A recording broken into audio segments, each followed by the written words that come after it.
Rise and shine. How footballers are harnessing the power of sleep. Bill Shankly was aghast at the idea of disturbing one of his players' sleep. "What do you mean, giving one of my players orange juice?" railed the Liverpool manager. "I'm not having him spoiling his beauty sleep by having to get up in the night for a pee." There was no space for a dedicated sleep consultant in the cramped confines of the boot room in 1973, but Shankly knew his players needed an uninterrupted night's rest. Clubs now employ a host of professionals to ensure their players receive the requisite number of hours, as well as the right type of sleep, to help them perform to their highest ability. Anna West is one of those, having joined Brentford in 2016 when Dean Smith was still in charge. She has actually been at the club longer than her Danish compatriots, manager Thomas Frank and his assistant Brian Reamer. "I have a background in sports science, and I'm a nurse as well," West says. "Straight out of university I was very fortunate to be hired by a medical technical company that specialized in sleep.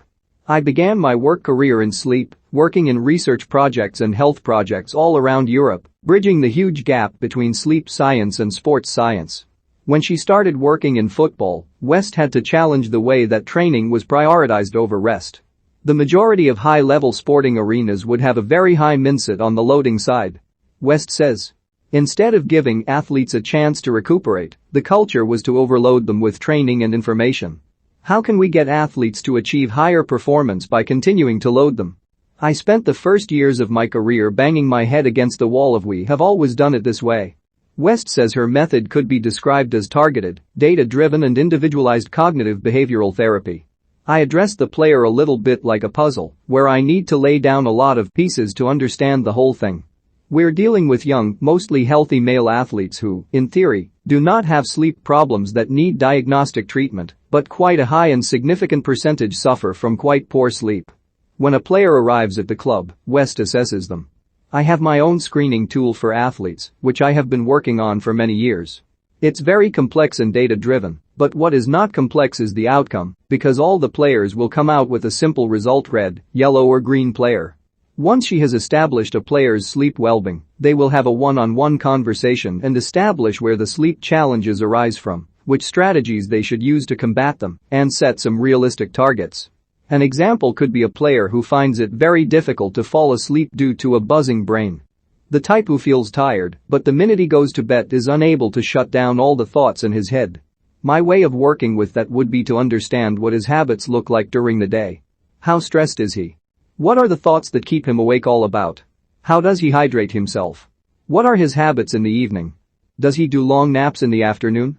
Once mapped out, my role is to teach and support the player with methods to calm his mind not just before bedtime, but throughout the day, so he will have less stress in his body and a less buzzing mind before bed. West is keen to point out that no two people, or players, are the same.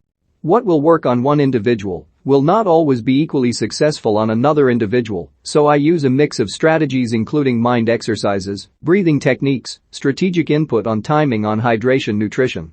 The former Brentford player Emiliano Martins struggled with his sleep when he moved to England from Denmark in 2018, so he turned to West for help. After evaluating Martins' physiological data using a wrist tracker, one of West's solutions, which might seem counterintuitive, was for Martins to get out of bed. If I couldn't fall asleep after half an hour, I'd go into the living room and draw the tattoos I have now, and then I'd feel more tired after that, he said. In tandem with other strategies such as using blackout blinds, avoiding any electronic devices before bedtime and deep breathing techniques, the Danish midfielder's sleep improved, and he became one of West's star pupils. Crucially, he was open to new ideas. Emi was so good at applying things, she says. West works closely with the sports psychologist Michael Caulfield at Brentford.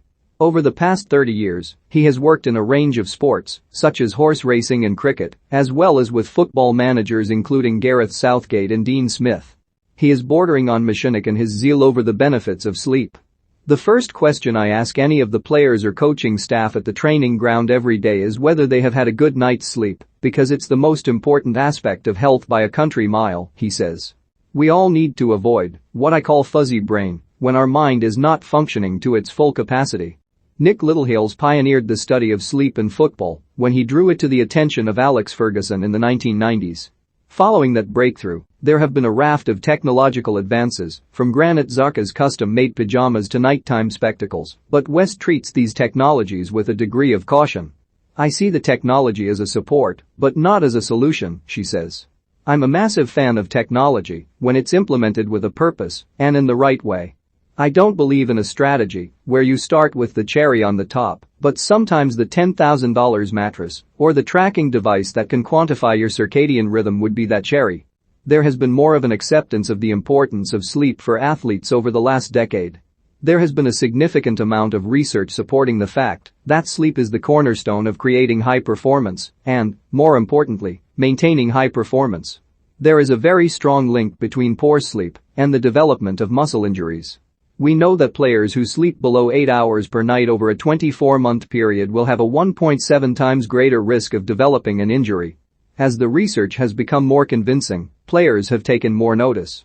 Quite often in the past you would be considered a bit of a warrior, a bit of a strong personality, if you could tell somebody that I could survive on 5 hours sleep a night.